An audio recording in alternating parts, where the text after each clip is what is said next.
And we are live. Hi, everyone. Hello, hello, hello. Welcome to the Moms for Trans Kids podcast. Me llamo Doctora Lulu. Yes, my name is Dr. Lulu, aka the Momatrician, pediatrician, life coach focusing on gender and sexuality. We come here every Sunday to rattle, shake, roll, whatever it is that you want when it comes to momming and dadding and popping and momming transgender children. And as usual, I'm joined here by my co-host and my co-conspirator and co-mama beast, Kimmy. What's up, Kim? Hi, sis. I missed you last week. I missed you so much. I was so sick, but I was watching and sending lots of love through my typing. So yes, and we received it, and you followed every single conversation. It was so good, so good. Great. And of it was course, great. we are joined. Believe it or not, today we're joined. You know, Kim, we have gone places with this show, but we've never been to Australia, have we? Not yet. So, from the land down under, we are joined by Helen. Helen, is it what, 2 a.m. in the morning over there in 2 days or what? What time is it? Not quite, but early enough to be very dark outside. Let me tell you, we have been bragging about how the show is international. We've had people from the Philippines, from Canada, but we've never had anyone from Australia. So, Helen, welcome. Here's your red carpet. Here are your flowers. Thank you so much for joining us, albeit very, very early in the morning. We are just so proud to be moms. We're so proud to be parents of trans kids, to be allies, to be co-conspirators, to be supporters, to be all the things. And we don't mind waking up early in the morning, right, Helen? Absolutely not. All right, so we are going to get started. So Helen, usually we start by just a brief introduction, and then I usually ask you, like, why did you decide to come on the show? So my name is Dr. Lulu. For those of you who don't know me, I'm a life coach and all the things. My eldest child is transgender. And by the way, she turned 26 last week. So I'm officially the mother of a nearly 30-year-old. I can't even believe it. Like, oh, no. No. How could it be? Yes.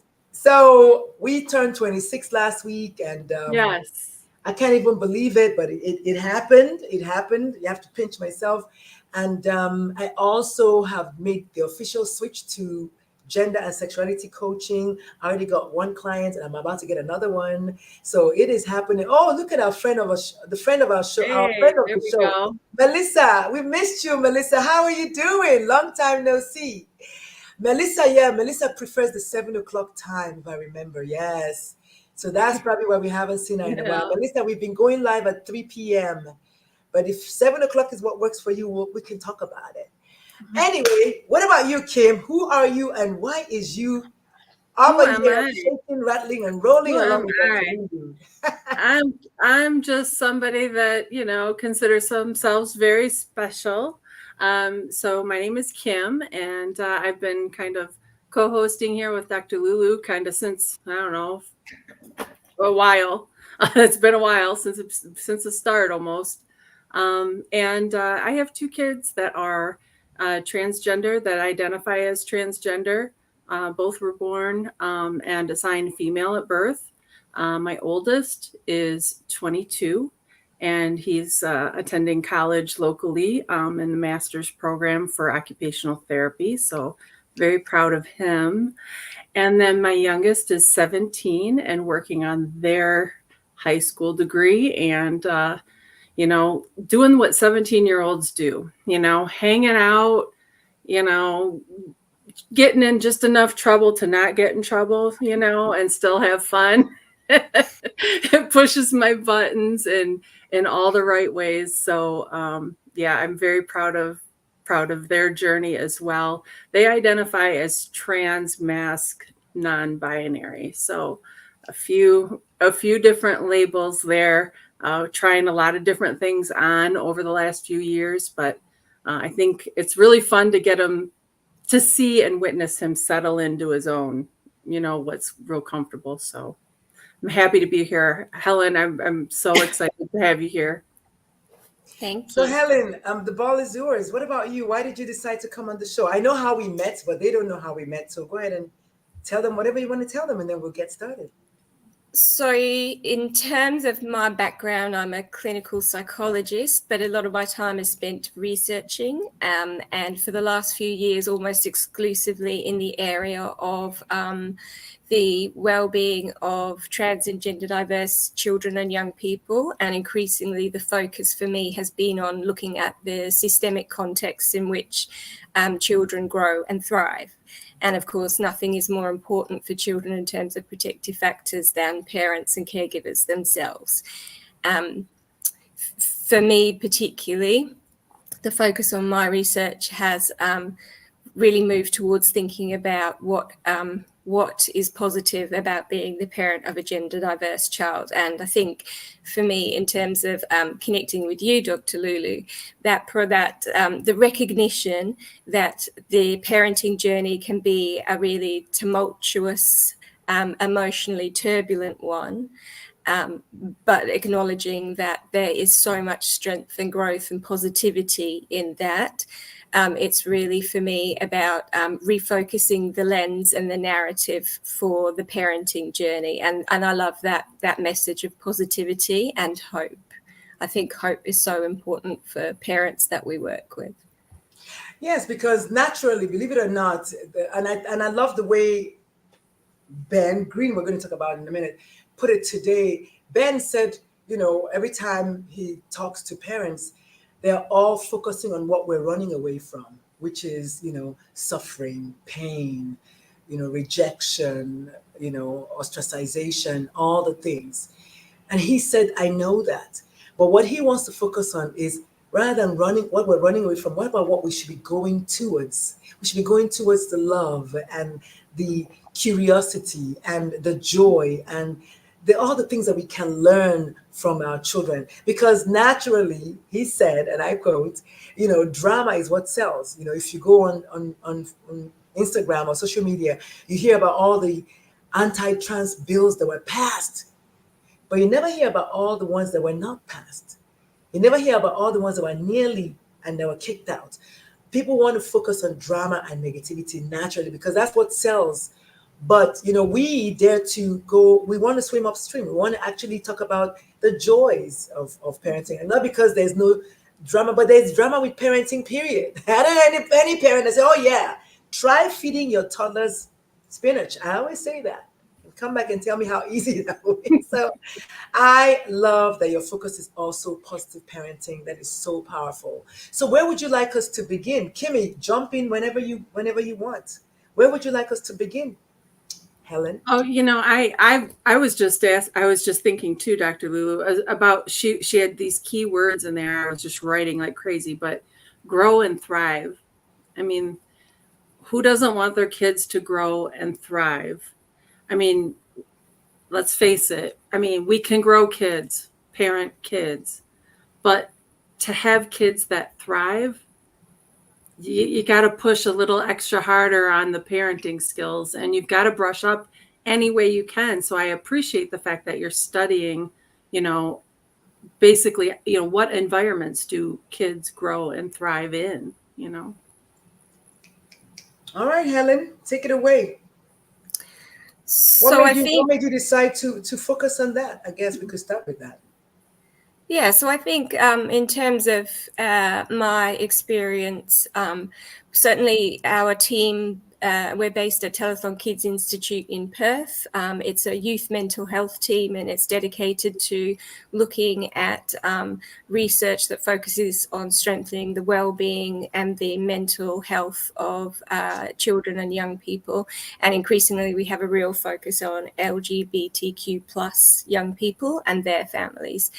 For me, the research that we've been doing in the last few years, I think, has really moved, and it's reflected globally, right? That we've moved from this pathologizing lens in terms of looking at what's wrong or looking at what needs to be fixed in terms of systemic contexts for young people, and moved increasingly to understanding that the problems and challenges that lie in this journey for families is really the result of a cis-normative world. And so when you move that lens from pathologizing to affirming, you really create a good environment to be able to look at how you strengthen the system around the child in a very positive and affirmative way. And we know now, all of the research supports the fact that parents are fundamental and critical to creating the very best environment for children. And so it follows that a lot of our research now really looks at not what is wrong with the child and what do we need to fix, but how do we support this family system and how do we support these parents to enhance the journey and ameliorate and optimize the outcomes for children and young people in this world. So we have a number of research projects that look at, the factors that are important for parents and caregivers. And I think what we have is quite a unified message in terms of what parents need to feel supported and as robust and resilient as possible to support their kids through this journey. And when those factors are in place, we have great outcomes for gender diverse children and young people. So I think the key message that we really find that comes through in our research time and time again is if you provide the right support and resources for parents, every child can thrive and grow despite the challenges of a cis-normative world. Yes, I love that. I mean, period. So good. I heard you say not what is wrong with the child and what needs to be fixed. For me, I want to finish that sentence by saying what is wrong with the world that doesn't want a child to be a child. And that's not an original, that's a paraphrasing. I think it was Jeffrey Marsh that said, I love that, people always say, oh, trans people are so resilient. But what about a world that does not require resiliency from trans people? Mm-hmm. What about a world that is so affirming that trans people can just be just people? And then to buttress that, I was at a camp for kids last weekend in North Georgia. It's a camp it's a Jewish Reformed ministry church, something social experience, whatever church thing. But it's for Black children from the inner cities of Atlanta. And let me tell you, when you talk about kids being kids, I could see some of these children for the first time. They're just running around the camp. Like you could just tell that they've not been able to do that. Children should be able to run around and jump and jive and be free. It was just, you're not allowed to have your phone, first of all. No handheld devices. So, but you would think the kids would be depressed, but they were so happy because truly, kids need to be outdoors and having a blast. So anyway, I just wanted to say that we need a world like that. It was an ideal world. It was only 3 days, but it was for 3 days, these kids are pampered and just spoiled and they're just able to just be children. And I said to myself, I know at least half of these kids are probably gender diverse. And I wish we could have a camp like this for children who are gender diverse, whose parents would even allow them to be gender diverse, just to celebrate that bravery that it takes to come out and declare their gender diversity. So anyway, I don't know where I was going with that, but yeah, I wanted to just mention that, children really just need to be free. They just need to be kids. Mm-hmm. Kim, any thoughts? Challenges living in a cis-normative world. That really summed it up for me. I never thought 3 words would sum it up, but really, like, everything is like from my lens, my parent lens, raising my kids. Yeah, it was hard, but all the good times and all the great times. I mean, I'd do it again in a heartbeat, even with the journey that I was given. Now, but it would have been a lot more fun. It would be even more fun if it wasn't a cis-normative world. And what kind of studies? Have you done any generational studies? Because I feel like the kids right now that are high school and even, a little bit above and a little bit below. I mean, I think these kids are going to be the ones that say, we grew up in a time when we didn't have certain freedoms, and look at where we've come. Like, I feel like they're the ones that's going to make it happen. I think for us, I mean, obviously, when you look at the research around parenting a gender diverse child, we have around, I guess, 20 to 30 years worth of research. I'm not aware of generational studies, and certainly for us, we're in the formative stages. So we've really focused, I guess, since about 2017 on the parenting journey. It would be fascinating to look at generational changes and longitudinal changes in terms of how family systems react and adapt to the generational passage of time. Certainly for us, what we do is try and build in a longitudinal design in our studies, albeit fleetingly. So we do look at changes in terms of their parenting experience over, periods of 3-6 months, etc. And even within those very short passages of time, what we notice is outcomes tend to become more positive as they go along, which is a really great hopeful message that time itself really enables the passage of factors such as increased mental health and well-being and quality of life. So I guess that in and of itself is hopefully a good indication that in the future this journey will get easier. Mm-hmm. In terms of the Australian context, and of course our research is Australian centric, it's one of the things that parents ask for, that it's a geographically relevant piece of research that they do. A lot of Australian parents, in my experience, up until very recently, have always had to go to American or British sources of information and resources. Now, of course, they're not pertinent to the Australian context. So we have developed a range of sort of different resources and things for parents.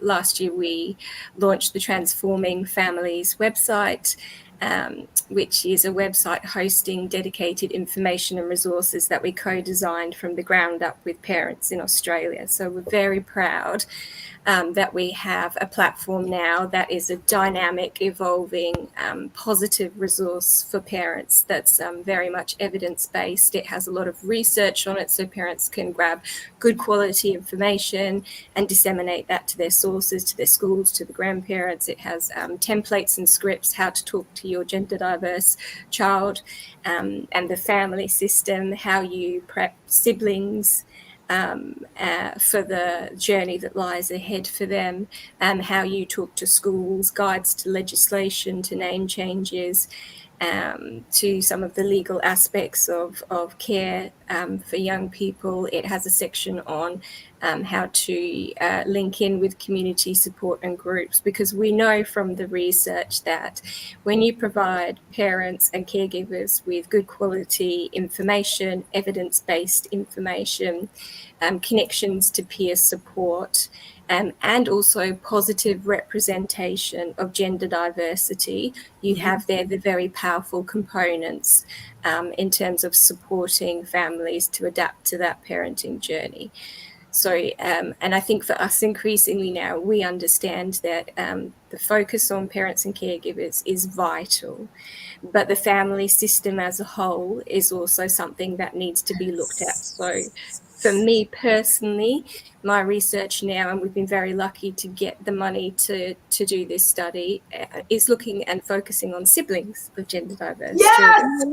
Yay!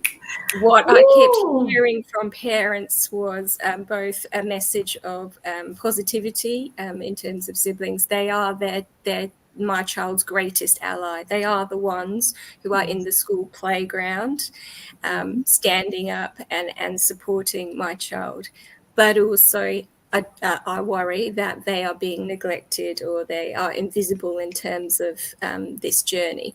So I think that when you really center your research on the experience for parents, there are all these components that we have yet to discover and research and support and resource. So for us, the next step is really to look at siblings and what they want. And I've been doing interviews with siblings recently.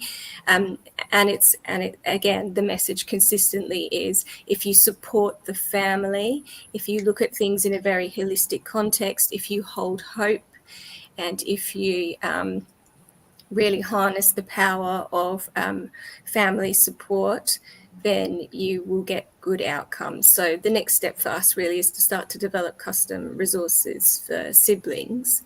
I think the other thing that strikes me from the very recent research we've been doing, and hop in if you have questions because you've got me on a roll now. I think that I think in fairness to you, just maybe to keep so that by the time we get to the 20th point, when I ask you questions about the first three, maybe if you want to just take a break, but I do want to affirm just a couple of things that you said. And the first one I love is when I was doing my research for one of my articles I was writing on something said about time.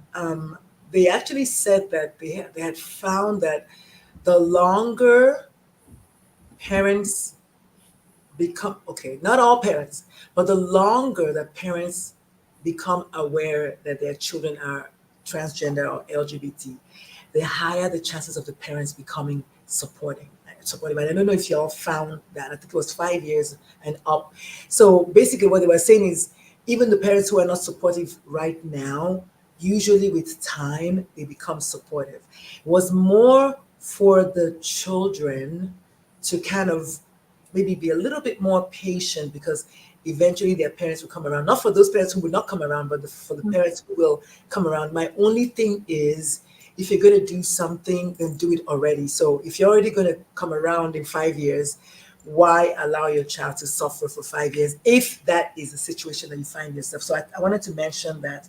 The other thing I wanted to mention, which I should have started with, is Happy Pride Month, everyone. And I did write a note, and I said I was going to talk about that, and I forgot. So happy freaking Pride Month, and we'll come back to that in a minute. This, your Transforming Families website, once you said that, I started checking my phone, because last week, I think, Dwayne Wade and his daughter Zaya Wade they dropped their Translatable, which is their website, which is also going to be like a huge resource for all things transgender, all things LGBT, but really from parenting, from allyship, from the kids. So of course, yours truly is like on her way to get on that site as a resource. But I just thought that was interesting. I don't know if you guys know about that over in Australia, because I don't know if Dwayne Wade is like popular over there. He's a big deal here because he's like a former basketball player, one of the few Black parents who have come out and possibly said, listen, I support my trans kid, period. And since he's like, I don't know, 7 feet tall, you can't really kind of say anything. Who's going to argue, right? Yeah. But I just thought maybe if y'all want to see if this is something that you want to, get in touch with them, maybe your people call their people. But I wanted to say that before I forgot. And then the last thing is something that I started saying, I think it was towards the end of last year, when my youngest child said to me, Mom, you do know that I also went from having a big brother to a big sister, right? And I was like, yes. And then he said, Mom, you never talk about that. So I, since then, gave birth to this other part of my talking, that there's the sibling aspect. And then that's how I came up with transitioning really becomes a family affair. So if your child is transitioning, the entire family ideally should also be transitioning, because we are. We're not the same parent that we were last week.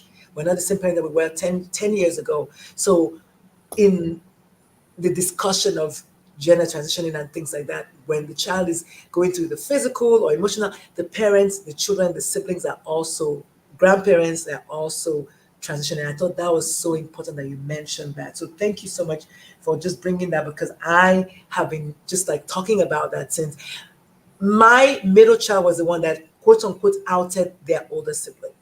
So it is important to have the siblings in the know. Now, maybe if my eldest had known that the middle was going to say something, maybe they would have said, don't say something. I don't know.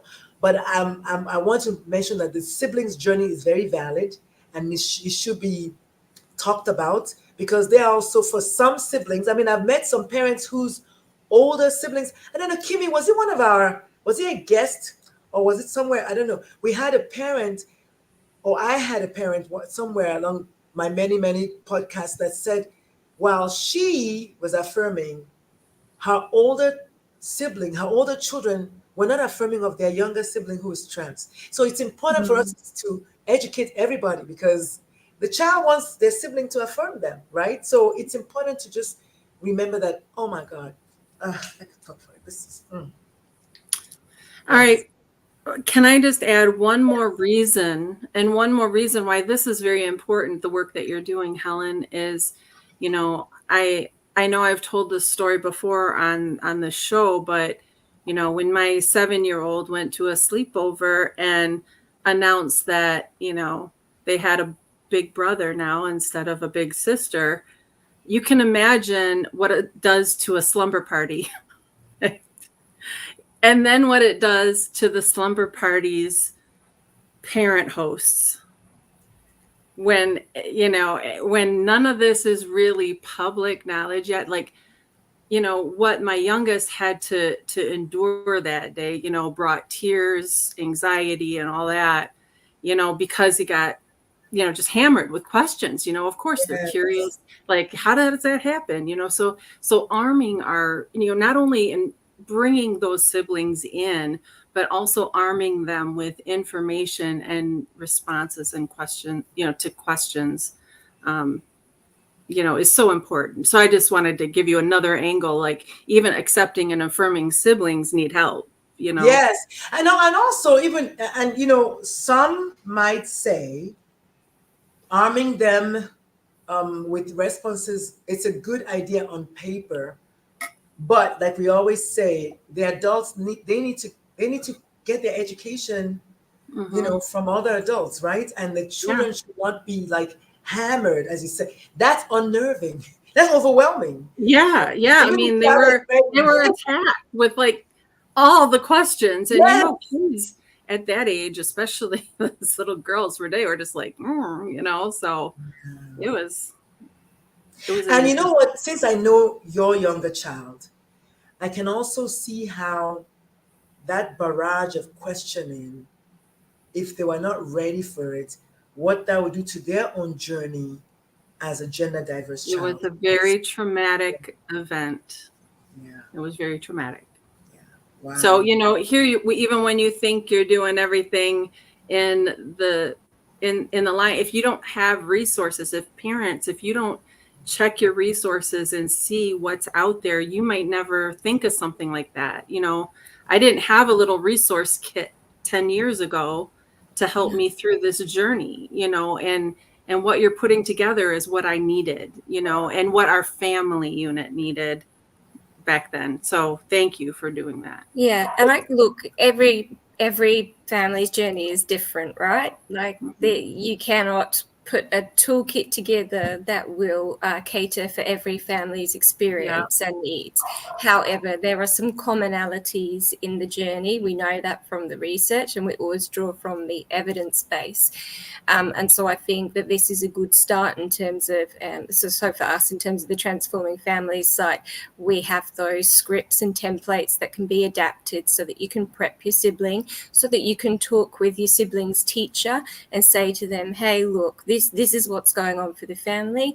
We really need to come together as a unified system around this child, and that includes the sibling. And so I think that, and isn't it a natural aspect of being a parent that you have this protective mama bear, papa bear sense of wanting to keep everybody safe, and that sense of protection needs to be harnessed with, you know, a sense of like what is in the best interests of the child here.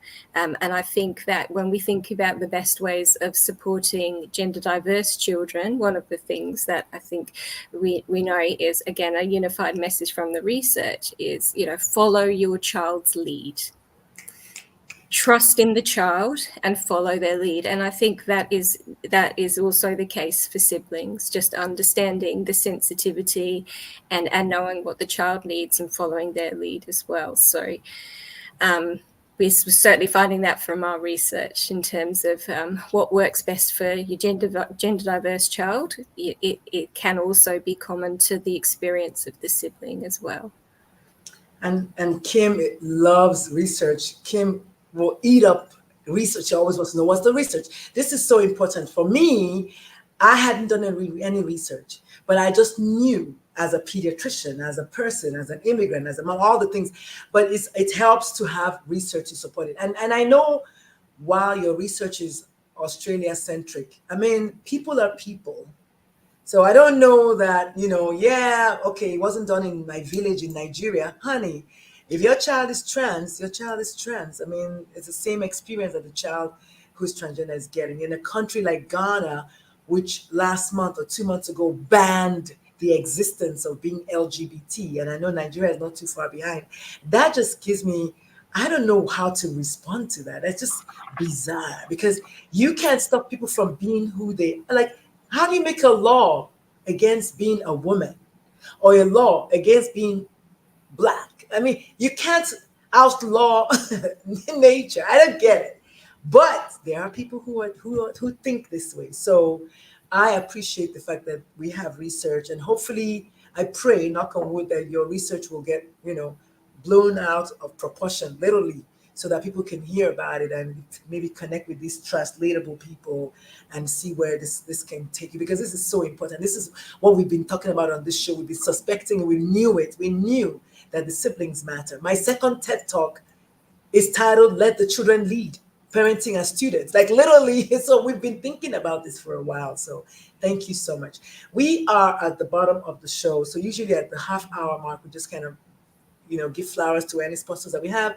Today, the sponsor is the VA 24-hour VA. They are a 24-hour virtual assistance service who are looking into expanding their services to include having personal assistance for moms. And I just thought, like, what I needed, I needed badly to help with the scheduling, to help with the all the things that moms need, so that we just don't have that Monday morning, oh my God, what? Da, da, da, da. So they're going to help you with your schedule. They're going to help you make appointments. They're going to help, maybe they won't take you to the appointment, but they'll at least make it for you and ensure that you get there, because they'll call you and remind you and all the things. So it's 24-hour VA is their name. If you'd like to get more information, send me a DM and I'll connect you to them. Secondly, Dr. Lulu's Pride Corner is also here. We're asking folks, and if you have a child and you're where we are right now talking about, you're struggling, you're not sure what's happening, you think you want to support, but you don't know how to support, all the things, reach out and we'll be glad to help you. And believe it or not, I said it in passing, but someone sent me a DM last year, said, so about being a gender and sexuality coach, 2 people. So I'm kind of struggling with my sexuality. I'm like, uh-oh. So also, if you have questions about your sexuality, questions about the relationships that are coming, you're worried about, that might be threatened by you coming out, especially relationship with yourself, believe it or not, that is the most threatened relationship. Because the reason I say that is most people who don't know, they will do what I did and believe the world that there's something wrong with you, and then you hide that part of yourself. So that relationship is actually damaged from the get-go. So if you're struggling with any of that, send me a DM and we'll take it from there. Let me see what Melissa is saying. This has been a great show. Melissa, thank you so much. All right, Helen, you're getting some flowers from Melissa. Thank you so much, Melissa. So let's go into, oh my God, you got a bunch of people watching on Instagram. Okay, folks on Instagram, if you have any questions, please type your comments and your questions. We are joined today by Helen, all the way from Australia. Helen is not only a parent of a transgender child, Helen also works in the space of supporting parents of trans kids and is in research. For those of you who like numbers, like my co-mama beast, Kimmy, Helen is into research. Helen will tell you now that they found out, which we already knew, that parents are, her words were, fundamental and critical to the development and the progress of transgender kids. Parents are, but also siblings are just as important in the journey. So if you have any questions, please type them in the comment section. Hi, Michelle. I see you, sis. Much love. Happy Pride Month, Michelle. I see you, sis. All right. So as we make a turn to the second half of the show, I want to ask a little bit more parenting journey, because we've been talking about research, which is, there's nothing wrong with that. But what about you as a parent? What has your journey been like? On this show, we're notorious for not telling our children stories because our stories matter and our stories are important enough. So, what about you, Helen? Do you want to share a little bit about your own journey as a parent and how that maybe brought you to the work that you do now or not? Yeah, I think that it is important to honor people's stories and for them to hold that and do what they want with that information. I think for me, certainly like thinking about what children need and the core components of what enables strength and growth and resilience for children. More and more the message that I hear, and we alluded to it at the beginning of the show, is parenting is a challenging journey at the very best of times. And I think one of the things we have found, I recently put together and delivered an evidence-based parenting support program, which we ran at our children's hospital here in Perth. So we have a gender diversity service, as do most cities now. And what I really found was these are parents, right, who are connected with clinical care, who are supporting and affirming their child through a gender affirming journey and have been doing so for many years, right? So time has been a factor in terms of them coming to the point of being able to connect with clinical services and support their child. And what really staggered me in running that program with parents of gender diverse young people was, again, still that sense of isolation and loneliness and stigma that still comes through, even though they've come to that point in their journey where we would call them strongly affirming of their child. And one of the most important messages that came out of that program for me was normalizing the parenting journey. It is going to be bumpy with a teenager at any point, right? You're still going to, whether gender diversity is one feature of the child or not, you will still be having arguments about the clothes that they're trying to get out the front door in, or who they hang around with, or the state of their room, or whether they're pulling their weight in terms of chores, right? And so one of the things that parents found most helpful in this program was normalizing the fact that being a parent is bloody hard. And once you let go of the focus on gender diversity as being the bumpy bit of that challenge, parents can relax into the fact that they're going to be on this tumultuous journey for several years because they are a parent. And I think that was a really lovely message as well in terms of hope, is that every parent is going through some kind of bumpy journey through those teenage years. And there is hope at the end of the tunnel in terms of the effort and support that parents put in. And I think that ability to let go of the focus for the whole family system, in fact, the focus on the fact that gender diversity is causing these bumps in the road, is actually a really freeing experience for parents when they realize that it's going to be a tough journey at the best of times. Wow. Kimmy, I mean, this is so good. So good. No wonder Melissa said it was so good. I definitely appreciate that. I appreciate that. What we've always known, parenting, number one, is hard. One of the things I say is hard, but it's doable. I say that. That's my own personal thing. It is hard, but it's doable. And you will never, ever in life move forward if all you're focusing on is the hardness of anything. Oh my God, marriage is hard. Are you kidding me? Marriage is hard. Going to medical school is hard. Okay? Whatever it is that you want to do, being a taxi driver is hard. Okay? Everything is hard, but we can do hard things.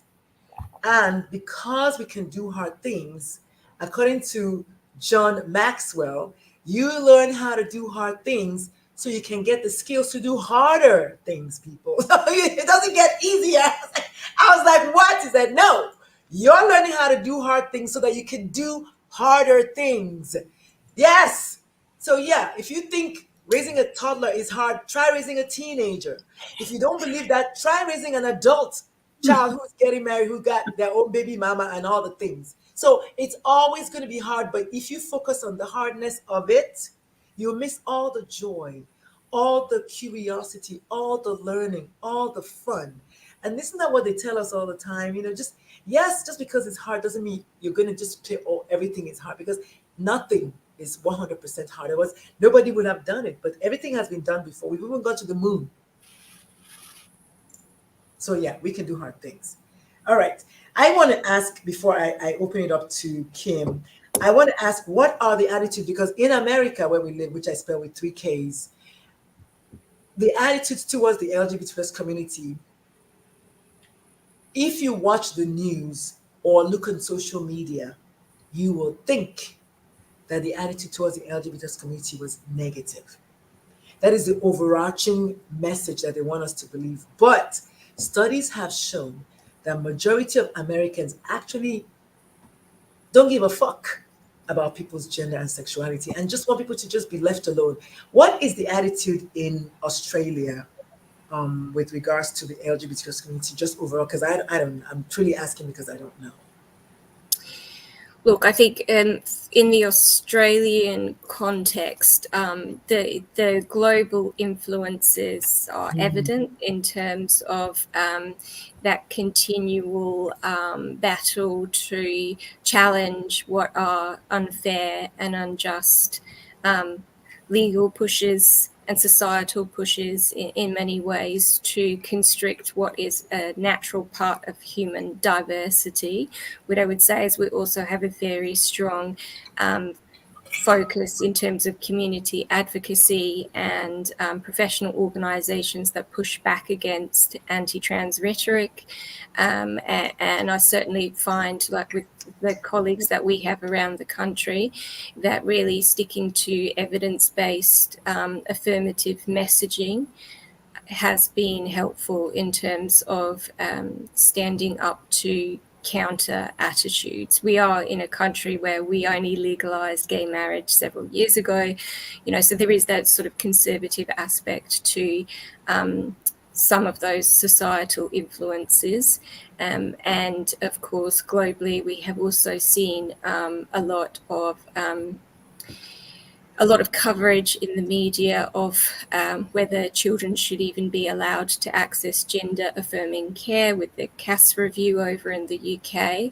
And so I think the current challenge for us is really to stick to the evidence, understand what is in the best interests of the child in terms of providing care for both for a whole host of longitudinal outcomes in terms of child health and well-being.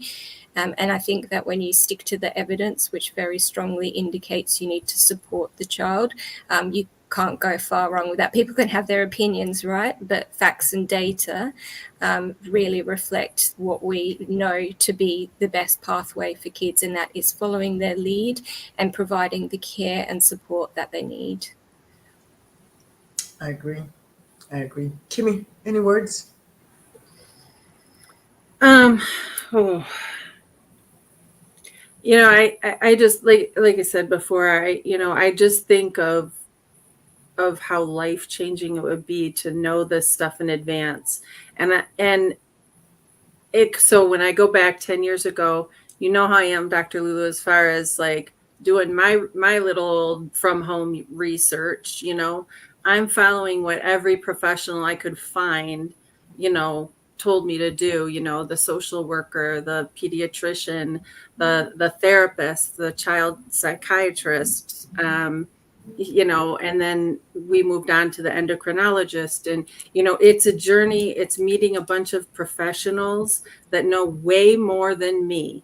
So what I did was I took their lead and just followed it.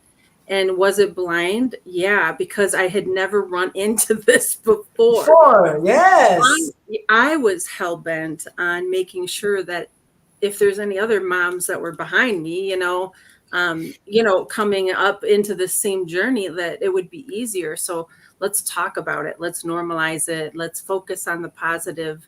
Like you said, and again, any parenting journey is hard, period. Just period. But when you resist, against your child telling you, verbalizing,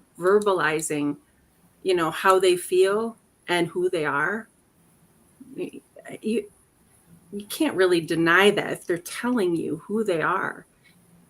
I mean, the simple thing of just listening is going to change that child's life, and it'll change your life for the better.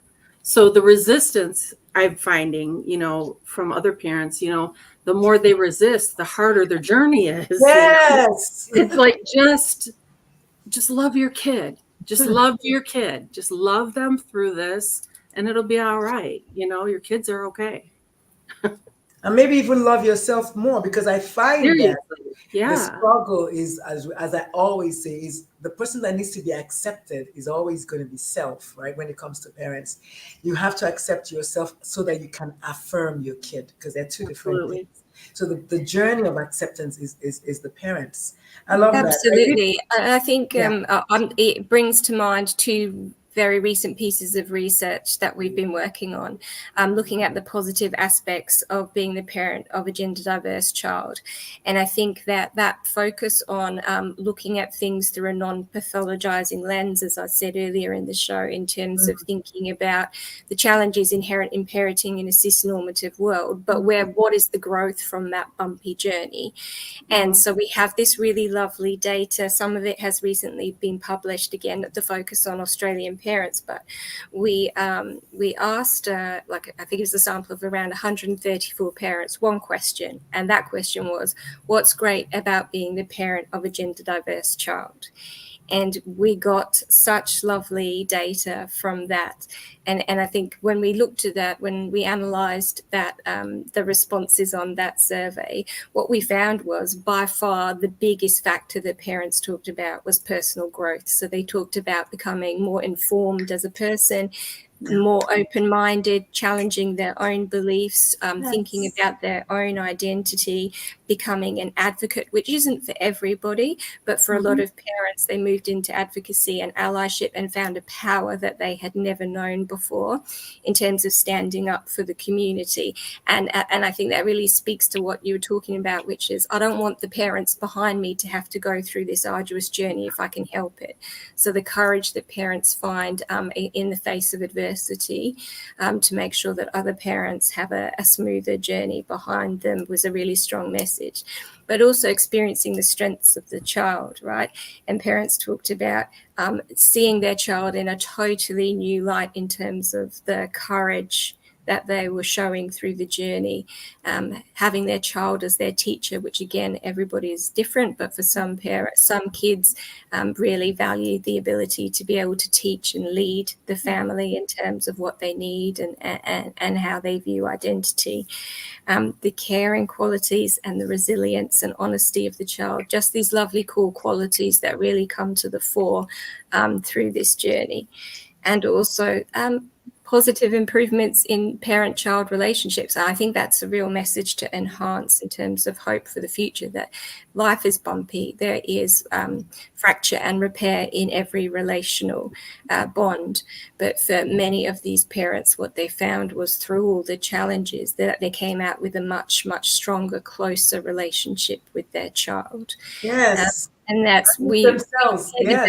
Stories, but actually what the data is showing us is it can make you closer and strengthen the parent-child bond once you get through the bumpy aspects. So there's so much hope out there in terms of, but I think the important thing is that in terms of the research focus, we really need to understand that that albeit mental health and well-being outcomes for parents are obviously below the general population in terms of the struggles that parents do experience. the focus on what is positive at the end of that journey, how you come out the other side, is something we really need to enhance. We did a recent survey, and we're analysing the data now with over 400 parents, and the message was, again, really unified. Now, whilst we need to acknowledge that, parent mental health is a factor that needs to be looked at and supported.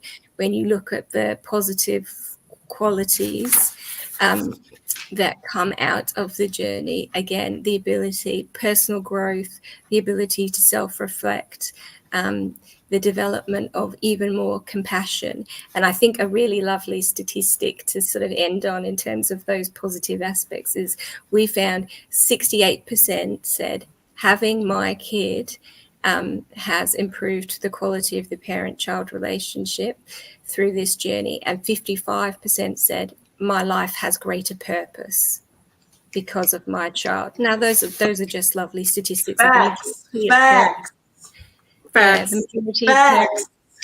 Yes. Yeah. I mean, say less. This is something that Kim and I have known. We talk about how our advocacy was born, our activism was born, and just the mama beast came out. I mean, what are you going to do? It comes out. But I'm most endeared to was the fact that if you are hearing this and hearing that on the other side of the tumultuous journey is all this beauty and all this growth, then the need to make that journey as short as possible for me is what I'm hearing. And I always say that's the definition of suffering. So the period of suffering can literally be shortened. I wish you could tell, I don't know if you asked them this question, what made the difference for them, since you're talking about studies, what made those who decided to support their kids, what was the defining moment? What made them say, okay, I'm going to support my kid? Because for me, that's what the turning point. Yeah, what was it that made them say, oh, you know what? Okay, sure. What? We certainly have quite a bit of research on that that has come out of our own team, and that's the key phrase, I think, the turning point, right? What is it that flips? Because if we harness that and bottle that, then we can really shorten the time that it takes towards acceptance. And there are a number of key factors. I think that the primary one is good quality information and resources, right? When you are a parent at 11 o'clock at night, holding together the family with 40 tabs open on your computer, trying to understand what information is trustworthy, who you should be listening to, who you shouldn't, because we're in this world where you go down the rabbit holes in the internet and misinformation and transphobia is still unfortunately rife. Yeah. That good quality information can be a massive turning point. Understanding that gender identity is just one part of the child's identity. Yes. And taking that step back and being kind to yourself and understanding being a parent is hard at the very best of times is another great factor that parents cite in terms of turning points. Meeting trans people. Yes. Understanding and connecting with the community and seeing that gender diverse people have relationships and children and careers and mortgages and all the things that. And divorce. I met one who was divorced today at the run. Mm-hmm. She was divorced she's been divorced for a while. She has a new partner, but she was married to a trans man. And once I said my kid was trans, that her partner said, oh, meet my wife, her ex-husband was trans, and she felt a need to share that piece with me. So we also make the connections. I love that. I love everything about that. Kim, I'm sorry, I didn't mean to cut you short, but I do want to mention that about meeting trans people. The study shows that I think they said about 58% or 52% in America said that 42% I think said that they've met trans people. I will always say there are too many trans people who you will never get to know that they're trans because either they're stealth or because they just will not share with you because they don't feel safe. So I say we've all met trans people, but they're all hiding in plain sight. Because the truth is, for me to come out and tell you that I'm trans, you have to earn your invitation. You have to set the stage for me to say, okay, yeah, I think I want to share. Because that's what happened with me. My child did not tell me because I was not safe. And my kid was right. So we have all met trans, but until my kids said they were trans, I met my child. I just didn't know that she was trans. I want to make that point because people are like, well, they didn't tell me they're trans. Well, they're not going to tell you they're trans because you have, just like being bisexual, especially for me. I don't have to tell anybody I'm bisexual because I can date men all I want. But for me to tell you that I'm bisexual, I better feel that it's on a need to know basis. It's like, I think Yeah.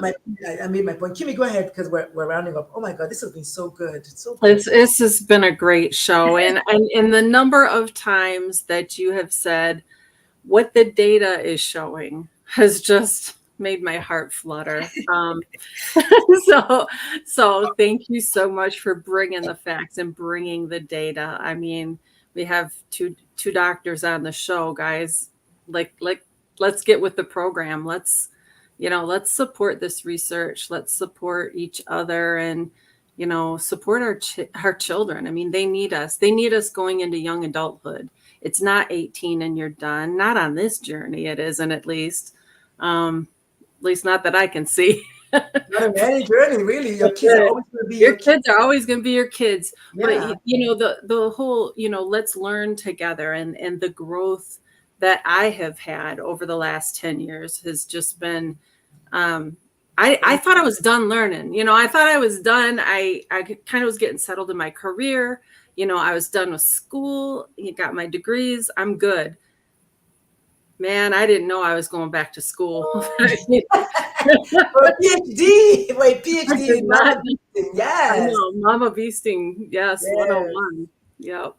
But yeah, Mama Beast Academy. I want to give flowers to Melissa for listening. For sure. Throughout, but also, Melissa, I want to say that point you just made, if only the US could see and support the Australian data. I want to even say sometimes people are not going to see what they don't want to see, because in the US we have mirroring data. We've been talking, every single major, as y'all know, every single major medical organization in the US has been saying from day one that gender affirming care is life-saving care. So they can put the Australian study in their nose and in their eyes. Those who are not going to want to see, they're not going to want to see. I just wanted to make a point about that because that's true. But you're right. If only they would see the research. We've been talking about the research forever. This is not necessarily new research. I mean, the truth is, the bottom line is, can kids be allowed to be kids, which means be the affirming gender that they are? Some people who are able to make laws are saying no. Look at what Louisiana did yesterday. Yesterday, Louisiana passed 4 major anti-trans laws. Louisiana, next door to Georgia. So, I mean, it's just crazy. I mean, it's in the same country where California and New York, it's crazy. But anyway, Helen, it has been amazing having you. Please tell the people how they can find you, follow you on social media, love on you, send you flowers, get some more of your data, spread it around. Please tell the people. Well, firstly, thank you very much for having me on the show and giving us the opportunity to talk about our research and really spread that message of a move towards looking at the positive aspects of being the parent of a gender diverse child. You can have a look at our Transforming Families website. We are on Instagram as Telethon Kids Institute, and you can find us on Facebook as well. Say that Instagram again. Melissa, I don't know if you can hear. Can you type? Because I'm having a hard time. Is it Telethon? Telethon Kids Institute, yeah. I found it. All right, I found it. Okay, well, your AI is actually the one talking to me, but okay. But I found the Telethon Kids Institute. Thank you all so much for joining us. This has been an amazing episode to jumpstart the Pride Month. By the way, Melissa, but not Melissa. Both Melissa, Kim, and Helen. Did y'all know that this month's or this year's Pride Month, the theme is a medical theme? It's called Under the Scope, which is crazy because this episode was all about What? going under the scope. Yeah, literally. Oh, I didn't know that. I was gonna say the thing, but it's so aligned. Like when they say that you're doing the work you're supposed to be doing because of the alignment, this is what I'm talking about. It's medical under the scope is the hashtag for this year's American Pride Month theme. I love it. I know. Love it. Phew. Okay. And Melissa says, wow. Yes, for real. I found out today. I was like, and I wrote that on my LinkedIn. I was like, who knew? Who knew that there was a theme? And then who knew that the theme was medical under the scope? But it is. And look at what we talked about today. We looked under every single study that could be looked at. So y'all don't say you didn't know. Don't say, I don't know. You will come up with what you want to come up with. But the truth is, the information is there. So anyway, Helen, is there anything else that maybe we left out that you would like to share? No, I don't think so. I think that, the opportunity to talk about those positive aspects, the one message I would leave you with in terms of the research we've been looking at even this week is parents, take care of yourself. Self-care falls by the wayside, and it is one of the strongest factors we're now finding that we need to be able to sort of really send the message that you need to focus on your own self-care, put the oxygen mask on yourself first so that you can help your child through this journey. And that's what the data that we've been looking at over the last couple of weeks is telling us. So please take care of yourselves. And on that note, I mean, Kim always talks about the mental health journey of the parents. Kim likes to talk about that a lot. And that is real. Because I know, Kim, you know that we had a parent in our Facebook group who attempted suicide because his kid is gay. So this is real. It's a serious topic. The mental health of the parents is a serious topic. And of course, it parallels that of the child. I mean, it's just, if wishes were horses, we'll all have stables, right? But y'all, thank you so much for joining us. This show is called Moms for Trans Kids. We'll never stop coming as long as y'all keep coming. My name is Dr. Lulu. I appreciate y'all so much. Yes, I'm a gender and sexuality coach. Yes, I'm a pediatrician. Yes, I'm a mom. And yes, I'm an agitator. And I'm coming for you if you come for my kids. It's a very simple situation. So don't start none and there will be none. I'll see you all next Sunday. Peace, love, and soul. Have a wonderful week ahead. And listen, happy Pride Month, everyone. Okay, we love you. Remember, you are worth it. So stop hiding. Stop being afraid. Come out and just live your life because tomorrow is not promised. Peace, love, and soul. Happy Pride. Thank you, Melissa. It was good to see you. Oh. Oh my God.